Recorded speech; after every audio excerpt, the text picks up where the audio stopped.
В Жатае в ближайшие годы построят детскую школу искусств и плавательный бассейн. Об этом местным жителям сообщили во время отчета республиканского правительства. Как отметил зампред Александр Соловьев, в прошлом году в 3 жилых домах городского округа проведены работы по благоустройству. В 2016-м отремонтируют еще 5 домов на сумму почти в 9 миллионов рублей. В этом году в Жатае планируется ремонт дорог и облагораживание дворовых территорий на 3 миллиона. Правительство помогает нашему муниципальному образованию в решении многих глобальных вопросов. Это прежде всего переселение из ветхого жилья.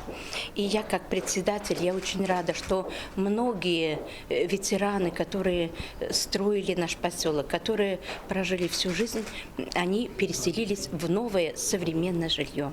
Поэтому я считаю, что работа правительства ведется на должном уровне, и мы оцениваем его